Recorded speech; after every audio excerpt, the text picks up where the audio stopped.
Whenever I do one of these videos, I try to be careful not to push the panic button without good cause. I'm not a lore expert on this, so take stuff with a grain of salt, but I have tried to put some effort in. With that out of the way, I will be spoiling sort of the AMC series, but not really, because as we're going to see, they're really doing a story that is very, very, very different from both the novel as well as even the film adaptation in the 1990s. So, what is going on? Well, the brief version with Anne Rice and her work is she put out a series of gothic novels focused on vampires. She's done other work, including erotica as well as novels on werewolves. But generally, she's thought of as a kind of romantic horror gothic novelist. Some of these adaptations have been well received. Some of them are very strong. Some of them are very, very weak. Some of them are very laughable. And she herself has been public that she didn't like a few of them and she was very skeptical. For instance, she didn't like the casting for the 1994 film with Tom Cruise, but she relented and said she was wrong. However, she was very critical of Queen of the Damned with Aaliyah, and tragically she died and they tried to finish her performance. And I do admire her a lot, but the film is insanely bad and terrible. It's not at all like the novel, and I don't think it's a very good film onto itself.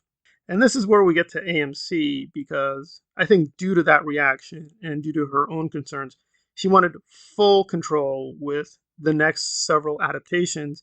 She is very insistent on that. And apparently she did get that with some of the people she was partnering with. The thing is, those contracts fell through. So apparently, the original idea was Interview with the Vampire would be a film again, but on Hulu. And that's critical because Hulu, even though it is tied to Disney, does allow for more adult content, a lot more R rated content. And even though she was very strict on having control in certain areas, apparently she was going to be reasonable with the running time and what they would have to do to transition it to a movie. And she wrote the script. And Chris, her son, who I should note is openly gay, and usually I don't get into the biography of stuff like this, but it's going to be critical when we get to Interview with the Vampire with AMC. So they seem to have a deal locked in with Hulu. It was going to be a 2 hour movie. It would be adult. It would be respectful and use her script, and she would have a lot of control. And she and Chris were producing it, and they have executive producer credits on that one. But things happened. The deal didn't work or it fell through, and essentially AMC acquired the library. So they have access apparently to almost everything Anne Rice wrote, and it's quite a lot. So they have Lestat, they have the intellectual IPs, and they have access to the novels. And for AMC, although Chris is credited, so you will see Chris Rice as the executive producer, he's not writing this. He's not contributing to the script. And apparently they just completely threw out the script she had. To be fair, I do think Anne Rice was clear she'd be open to changes. She allowed for changes with the 1994 film as well as the other adaptations. So I think she's open minded with certain changes. And also, to be fair, the AMC version is very pro openly gay. The relationship with Louis and Lestat in the books is a little bit more subtle, and definitely way more subtle in the novel. In the film version, it was very subtle.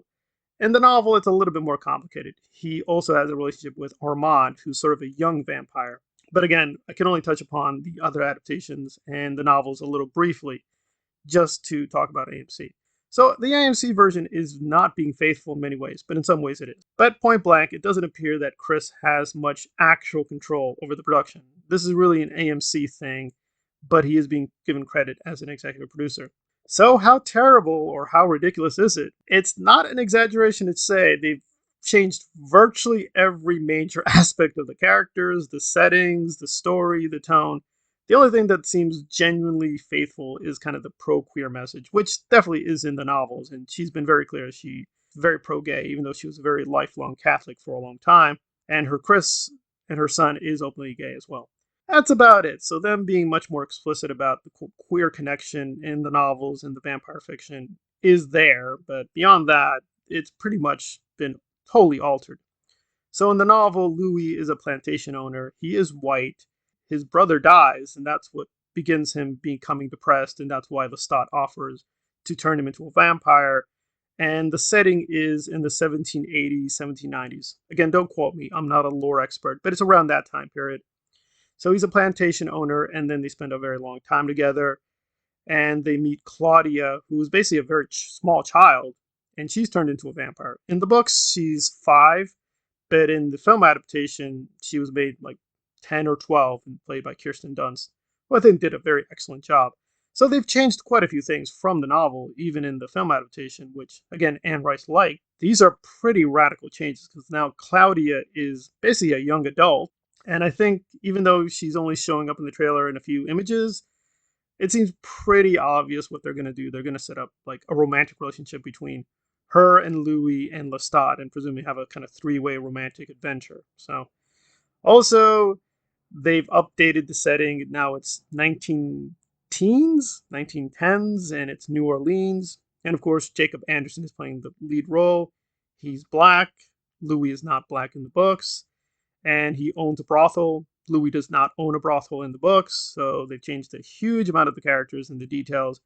And even Armand apparently will not even be in season 1. They're probably saving him for season 2. So they've radically changed virtually everything about the characters, everything about the story. And the major criticism from a lot of people is it's going woke or inclusive or diversity or whatever. But I think the real agenda here is corporate and empire building, because AMC does have a lot of strong IPs with Mad Men and Breaking Bad. I've only seen a few episodes of those perspective things. I think they were well done, but I'm not a huge fan of them per se, but I'm interested in them. So AMC does have a lot of credibility and has a lot of good talent that they shepherded. People like Ryan Johnson, people like Ham, and so on and so forth. But they're not at the kind of Marvel, Disney level, or even Warner Brothers and DC.